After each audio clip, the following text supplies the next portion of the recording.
Olá, começa agora mais uma edição do podcast Justiça em Foco. Por aqui você fica por dentro de todos os seus direitos. E hoje o nosso assunto é direito do homem. E vamos para falar sobre esse assunto, a gente trouxe aqui nos nossos estúdios o Alexandre Paiva, que é presidente do Instituto de Defesa dos Direitos do Homem. Alexandre, seja bem-vindo ao nosso podcast. Antes de começar a falar sobre direito do homem, vou pedir para você se apresentar. Quem é Alexandre Paiva? Perfeito. Mário, muito obrigado pelo convite, de bater esse papo contigo sobre direito, que é um dos temas que nós atuamos, até no nome do Instituto já consta, Direitos do Homem. E eu me apresento, meu nome é Alexandre Paiva, para quem não me conhece. @Paiva nas ruas, nas redes sociais, no Instagram. E hoje eu me identifico como um estudioso do direito. Não sou formado em direito, mas hoje eu me considero um pesquisador e estudioso do tema, porque acabei me tornando vítima da Lei Maria da Penha. Quando eu falo isso para as pessoas ficam até espantadas. Como assim, vítima? Fica até estranho, né, quando Né? fala assim, né? E até estranho um homem se colocar na posição de vítima, porque, em tese, para a sociedade, somente as mulheres podem ser vítimas, né? Então, já parte daí o preconceito, porque se o homem fala que é vítima em uma relação com uma mulher, já passa a ser visto com preconceito. Peraí, como assim vítima? O homem na sociedade é quem oprime, o homem é o agressivo, o agressor, enfim. Então, eu me coloco como vítima de uma lei, e chega a soar realmente de maneira estranha para muitas pessoas, mas quando você percebe que uma lei ela deixa de ser um instrumento para que você se defenda e passe a se tornar um instrumento de ataque, porque a Lei Maria da Penha hoje ela é um instrumento de ataque na mão de mulheres que querem promover vingança contra seus ex-companheiros. Em tese, a Lei Maria da Penha foi criada para proteger mulheres. Sim. Porém, na prática, o que nós estamos presenciando, e isso que gerou inclusive também a criação do Instituto, é que a Lei Maria da Penha ela não promove a segurança das mulheres, e a prova disso, não sou eu quem estou afirmando. Basta você pegar qualquer portal de imprensa, dá um Google e coloca lá, violência contra a mulher. Se pergunte, a violência contra a mulher está aumentando ou diminuindo? Você, mulher que me assiste, a violência contra a mulher está aumentando ou diminuindo? A Lei Maria da Penha completou 19 anos. Ou seja, só para entender. Nesse ano. A violência contra a mulher só aumentou. Então, a Lei Maria da Penha não serve para o que ela se propõe a fazer. Mas será que então não há se a violência aumentou, não é porque, só para entender, Claro. para ficar, não é porque aumentou o número de registros a partir da Lei Maria da Penha? Só para eu entender um pouquinho. Aí você está pegando um ponto importante. Porque cria-se toda uma narrativa de violência contra a mulher em cima de denúncias. Denúncia é uma coisa, violência concreta é outra. Mas estou pegando aqui com relação a números concretos que o Estado dá. Por exemplo, a tal do feminicídio que criaram recentemente. Todo ano você vê o aumento do feminicídio. Todo ano após ano, a mídia Sim. divulga o feminicídio aumenta. Então, Desde aí, 10 anos que foi criado, Sim. há 10 anos que foi criado a lei do feminicídio, a gente vê anualmente cresce o número de mulheres mortas, né? E mulher, se pergunte, a Lei Maria da Penha está te ajudando em quê, então, se a lei não protege? Um arcabouço de proteção todo ele voltado para a proteção da mulher em cima de uma narrativa, de uma mentira, de uma farsa. De que o homem é o maior encarregado ou quem perpetra mais as violências no lar. E eu já provei em vídeos meus, Mário, posso até depois mandar o link, que está provado, com dados do Disque 100, que dentro dos lares, quem mais comete violência doméstica são as mulheres. Aí você me fala assim, mas contra quem? Contra outras mulheres, contra crianças, contra idosos, são dados oficiais, você não vê isso na imprensa. A mídia quer vender uma narrativa de proteção às mulheres. E se coloca lá que as mulheres são quem mais comete violência doméstica, como é que eles vão justificar esse avanço dessas leis que supostamente protege mulher que não protege nada, na verdade? Como que funciona esse instituto? Quando que foi criado? O ano que foi criado? Como que foi juntou outras pessoas interessadas no tema? Como que foi essa Sim. idealização? Começou através do entendimento social de dezenas, centenas de homens, também mulheres, de que a coisa... Tem mulheres também participando? Temos mulheres, por exemplo, a nossa diretoria ela é composta por 5 mulheres. Na nossa diretoria de defesa dos direitos do homem, por exemplo, a vice-presidente é uma mulher. Mara Damasceno, advogada, é vice-presidente do Instituto. Eu sou um pesquisador jurídico, né? Hoje eu sou uma pessoa que pesquisa, estuda sobre o tema porque me tornei ali vítima. Vi que não tinha defesa, vi que não tinha nada no sistema burocrático estatal brasileiro que me garantisse direito de ser pai e das minhas filhas de ter um pai presente. Aí nós começamos a falar na internet, eu comecei a falar, recebi muito ataque, críticas, mas muitos homens vieram, Paiva, tá acontecendo comigo, tá acontecendo comigo, tá acontecendo comigo. A coisa começou a escalar, a crescer, porque isso estava ali, reprimido. Os homens quietos, calados, achando que era só com eles. É quando eu começo a falar, cara, é um boom. Os caras começam a estar acontecendo comigo. 3 anos que eu não vejo minha filha, 10 anos que eu não consigo ver meus filhos. Isso hoje é uma epidemia. A Lei Maria da Penha está proporcionando isso para as mulheres que após o divórcio querem eliminar esse homem da vida delas, só que tem um filho no meio do caminho. Entendi. E ela entende o filho como se fosse propriedade, assim como a casa e o carro. E ó, o filho é meu. Você não vai ver o filho só se pagar pensão. Coloca o filho como um bem, como um bem que você tem que pagar para ter acesso. Não que o homem não tem que pagar, tem que arcar e honrar com os compromissos. Só que isso não pode ser visto pelas mulheres mais como uma concessão dela para o pai. Eu não descanso enquanto isso não mudar. Socialmente e legalmente. Entendi.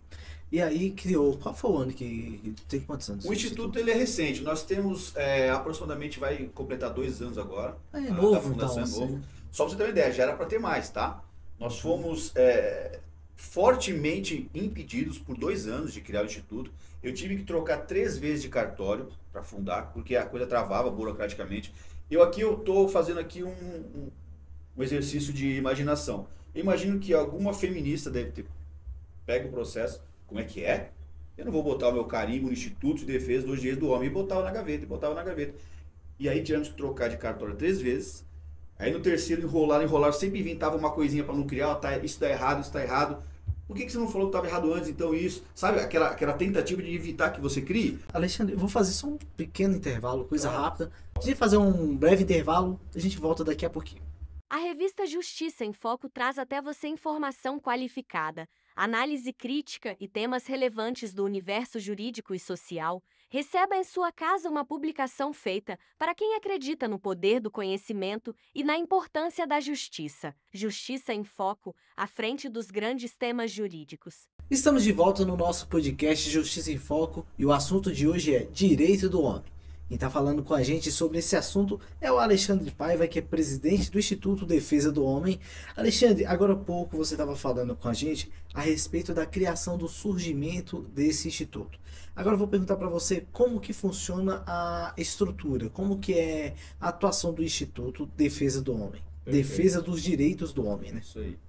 Olha, é interessante frisar que dentro do Instituto nós temos uma ala bem graúda, eu diria, de mulheres. Dentro da diretoria, inclusive, é meio a meio. Interessante. E mostra que a diretoria é meio a meio? Meio a meio, homens e mulheres. E entre os nossos filiados, a nossa estimativa é de que 30% a 35% dos filiados são mulheres.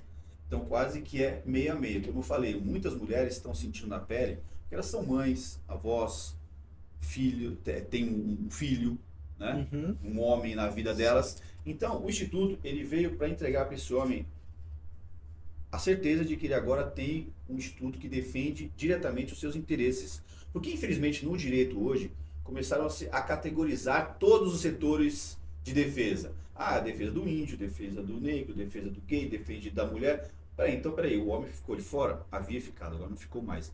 O ideal seria que não houvesse, na minha opinião. Que fosse uma coisa, de fato, como diz no artigo 5º, somos todos iguais perante a lei. Porém, na prática, não é assim. Criamos o Instituto e hoje nós estamos em franca expansão. Nós atendemos, inclusive, esse Instituto tem também o objetivo de atender esses homens que são vítimas. Juridicamente, psicologicamente, nós temos um grupo de apoio psicoemocional, né, que uma das nossas diretoras, ela coordena acho que 2 ou 3 encontros por semana, pelo menos 2, para que esses homens possam fazer uma espécie de terapia em grupo. Né? Um apoio psicoemocional para aquele homem que está enfrentando esse pesado fardo de ficar afastado dos filhos. Uma falsa denúncia, por exemplo, de um crime sexual que é gravíssimo.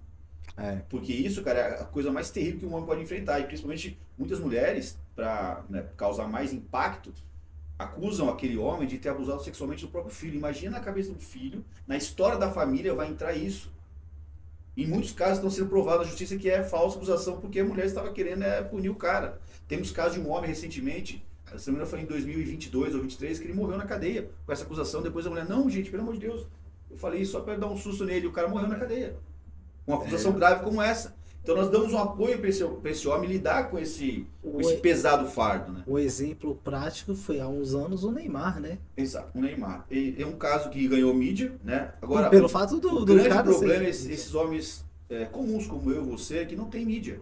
Esses caras, eles entram em desespero, muitos acabam fazendo bobagem. Eu pensei em fazer bobagem no começo. Cara, eu nunca tinha imaginado que eu poderia pensar as atrocidades que eu pensei. Se eu fosse de fato um homem violento, cara, eu tinha feito muita bobagem. Muitos homens dizem isso pra mim, Paiva, ela faz isso comigo porque ela sabe que eu não sou violento. Porque se eu fosse violento... Por exemplo, você vê no alto do morro, por exemplo, uma mulher pedir protetiva contra um traficante? Não. Ela sabe que ele é violento. Ela sabe que ela corre risco de vida. Mas ela não pede a protetiva, porque ela sabe que ele é violento. Se ela pedir, ela vai morrer. Geralmente as mulheres pedem contra o homem que ela sabe que não é violento, que não mata, que não faz nada contra ela. Isso encoraja ela, porque sabe que o cara não bate nela. A grande maioria pode ser assim, mas também tem aqueles casos que os caras realmente são violentos, né? Não separar, né? Como é que a protetiva vai... Esse dia eu postei na minha rede social, Mário. Aconteceu agora, foi... Que dia que é hoje? Dia 10 de setembro. Procurem aí, foi dia 7 de setembro, dia 8 de setembro, em Santa Catarina, publiquei. A mulher tinha pedido protetiva, ele quebrou a protetiva, ele foi preso. Quando ele saiu, ele matou ela. Um papel não protege nada, o cara quando quer fazer, ele faz. Então, vamos tirar da mente que essa lei protege as mulheres. Porque o homem que quer fazer, faz. Ponto. A mulher que está me assistindo sabe disso. Então, não que a mulher não tem que ter proteção. O que eu estou dizendo é que esse sistema que vende como proteção a mulher não protege. Como eu falei, a violência cresce, a violência aumenta. E os homens acabam se vendo, os homens inocentes acabam se vendo prejudicados. Isso está entrando em ebulição na sociedade. Compreendo. Então, é complicado. Então, eu entendo que nós temos que dar proteção às mulheres, só que isso não pode retirar do homem o direito dele da legítima defesa. O direito dele, olha só, a protetiva matou a presunção de inocência. Sabe disso, né, Mário? Porque a palavra da mulher já determina que você é agressor. Você é automaticamente afastado do seu lar apenas com a palavra de uma mulher. Como que funciona a atuação do Instituto, né? Assim, então, eu estava falando atendimento pra você, isso, psicossocial, jurídico, apoio jurídico é o seguinte, nós queríamos dar advogado de graça para todo mundo. Muitas pessoas nos procuram, pai, eu não tenho dinheiro para contratar um advogado. A gente dá um apoio como a gente pode. Alguns advogados do Instituto têm feito pro bono, alguns casos mais graves de pessoas que não têm condições. Só que nós temos limitações. Nosso Instituto é recente, é pequeno, tem pouco apoio. Não temos empresários que financiam, que se prontificam a ajudar. É um apoio que chega muito pouco, quase nada, é no peito e na raça. Então eu digo para as pessoas o seguinte, olha, no grupo você joga as suas dúvidas, tá? E aí você pode, tirando as dúvidas com profissionais especializados no direito do homem, você pode orientar aquele advogado que o Estado te proporciona de graça. Você já vai ter ali as informações dentro do nosso grupo, para que daí você possa dialogar com aquele advogado do Estado, que você vai buscar para te defender, você vai ter um mínimo de embasamento jurídico sabendo dos seus direitos. Infelizmente ainda não conseguimos dar advogado para todo mundo. Nosso sonho seria esse, se tivessem mega empresários que financiassem, nós contratávamos advogado para vários homens que estão passando por problemas gravíssimos aí. Ainda não podemos fazer isso, mas dentro do que nós podemos fazer, nós já atuamos. Dá uma filtrada nas informações para quem tem as dúvidas. Exato. E uma outra atuação forte do Instituto é politicamente falando, né? Eu estou aqui em Brasília, inclusive vim aqui através do Instituto, nós estamos aqui, eu estou passando uma temporada aqui em Brasília, para estar mais próximo dos deputados, então nós temos uma forte atuação política também. Alertar os deputados do problema, alertar os deputados das consequências do avanço de leis que privilegiam um lado em detrimento de outro. Isso cria mais essa cisão, essa guerra entre os sexos que dizem. Então os deputados têm que começar a prestar atenção. Então nós temos também esse viés. Dentro do Instituto também, é bom frisar, Mário, nós temos um departamento científico fazendo levantamentos de dados sobre essa problemática. O Estado não faz. Se você for procurar, por exemplo, na rede social ou no Google, dados da violência doméstica contra o homem, não existe. Dados sobre falsas denúncias, não existe. Então nós estamos promovendo esse levantamento através do nosso departamento científico dentro do Instituto. Então é um trabalho fundamental hoje na sociedade que infelizmente não tinha ninguém fazendo e agora tem. E no âmbito legislativo, como que se pode avaliar atualmente as leis em tramitação, até as leis já que em vigor, na visão do Instituto? Na visão do Instituto, nós temos uma defasagem na defesa do homem. O homem hoje é um cidadão de terceira e quinta categoria. E eu deixo isso claro para os deputados. Sabe o que acontece, Mário? Muitos deles me falam em off, Paiva, eu sei que você tem razão. Só que eles não têm coragem de botar a cara e falar, porque eles sabem que eles têm muito a perder. Voto feminino hoje, a maioria do eleitorado é mulher, é feminino. Então eles temem entrar nessa pauta, porque eles temem perder votos. Então eu me indigno com isso, mas eu não posso falar, eu não sou obrigado a nada. Eu agradeço pela atenção. Eles não foram eleitos pela causa, não tem obrigação nenhuma conosco. Eu agradeço a atenção, né? Só que eu digo muito na minha rede social, não temos ninguém lá efetivamente, ativamente, mesmo assim, ó, para valer, defendendo o direito dos homens especificamente, porque infelizmente, repito, nós estamos setorizando as defesas, né, por grupos sociais. Então, hoje ainda não temos deputados lá que nos apoiem, mas tudo leva a crer que nós teremos em breve uma bancada se tudo der certo. Estamos trabalhando na construção de candidaturas. A minha ideia, meu sonho é lançar um por estado, um candidato por estado, né? E inclusive nós estamos organizando eventos no país todo. Tive um evento recentemente, uma reunião importante em Belo Horizonte. Teremos nosso segundo simpósio nacional esse ano na cidade do Rio de Janeiro, Mário. E políticos participam. O nosso primeiro foi em São Paulo, dia 30 de novembro do ano passado, em São Paulo, casa cheia, políticos presentes, né? Personalidades relevantes. Nós tivemos lá presentes, por exemplo, a deputada Ana Campanholo, de Santa Catarina, que é uma amiga minha, esteve presente. O deputado Lucas Bolvo, de São Paulo, que é o ex-marido da Cíntia Chagas, que está com problema também relacionado com a questão da Lei Maria da Penha. Alexandre Correia, ex-marido da Ana Hickman, esteve presente conosco lá também. Sim. Dando o depoimento dele, relatando. Caso notório, né? Exatamente. Tivemos um jogador de basquete também, Murilo Becker, esteve presente. Carlinhos Mendigo esteve presente, que é um pai alienado quase 10 anos afastado dos filhos, do filho. Então, quer dizer, a sociedade está começando a acordar e se agrupar. E o Instituto hoje é um núcleo agrupador dessa defesa do homem. E você falou do segundo simpósio, como que vai ser dia agora em novembro? Como Em novembro. Que vai ser? Conta pra gente mais sobre isso. Legal. Alô, Rio de Janeiro, prestem atenção, hein? Evento histórico. Eu já digo que o primeiro foi histórico. Eu pesquisei no ChatGPT se houve algum outro evento, mundo afora, não estou falando Brasil não, específico de direito dos homens. O nosso é o primeiro, mundial. Então, você pode participar do segundo simpósio, né? E entrar para a história também. Rio de Janeiro, dia 29/11. É um sábado o dia todo, nós temos palestras. Teremos a apresentação da nossa revista científica, como eu falei, nós temos a nossa... apresentar dados lá? Interessante. Lá nós já vamos começar, porque tivemos um ano para trabalhar, graças a Deus, né? Porque isso exige trabalho. Inclusive, recentemente contratamos um estagiário, uma pessoa que está focada nisso. Graças a Deus estamos conseguindo já esse trabalho. E lá nós vamos apresentar. Teremos também lá várias pessoas, várias celebridades, né? Digamos assim, da causa. Vários advogados estarão presentes. Advogadas, principalmente na rede social, tem muita advogada com bastante visibilidade na causa, estarão presentes lá a doutora Rafaela Filter, Mara Damasceno, nossa vice-presidente, claro, Priscila Dias, Jamile Venceslau, que são hoje os nomes de maior relevância aí da advocacia em defesa dos direitos do homem. E, novamente, mulheres, né?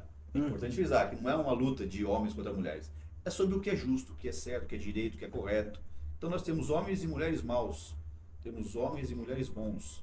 Então nós queremos unir as pessoas boas em prol dessa real equidade. E o nosso simpósio tem o tema Construindo Justiça. Nós estamos construindo essa justiça para o homem. Então eu já faço esse convite para você que está acompanhando aqui o nosso podcast. Tá? Lá no nosso site, posso dar o endereço do site, Mário? Pode sim. www.iddh.com.br. Lá você consegue adquirir os ingressos. www.iddh.com.br ou, vou te dar um que é mais direto ainda, www.simpósio.iddh.com.br. Esses dois endereços você consegue comprar os ingressos. Vai colocar a tarde aí na tela para vocês seguirem depois. E se filia ao IDDH. O filiado tem um desconto, um baita de um desconto para participar do simpósio. Então já se filia após esse trabalho, você sabe da importância, sabe que não tem ninguém fazendo, valoriza, então vem junto. Espero você lá no simpósio e dentro do instituto. Temos um grupo privado, tá? Isso é importante falar, que só faz parte desse grupo fechado quem se filia. E lá dentro a coisa acontece, lá que a coisa acontece, vem junto. E agora a gente encerra o nosso podcast. Eu agradecer aí a sua participação conosco. Vou passar a palavra para você se despedir. Se quiser acrescentar mais alguma informação, fique à vontade. Perfeito, Mário. Mais uma vez, muito obrigado pelo convite, pela disponibilidade de bater esse papo comigo, entender um pouquinho mais o que é o IDDH, o que é o Instituto, qual que é a real intenção do nosso trabalho, que não tem nada a ver com ódio às mulheres, tem sim a ver com amor à justiça, amor ao que é correto. Então, eu quero encerrar esse podcast, mais uma vez, convidando as pessoas a se informarem, pesquisarem, participarem, né, antes de acusarem de alguma coisa, tá? Alexandre Paiva, muito obrigado pela sua participação e o podcast Justiça em Foco fica por aqui. Se você quiser saber essa e outras notícias do Poder Judiciário, acesse o nosso site justiçaemfoco.com.br e siga as nossas redes sociais. Até mais!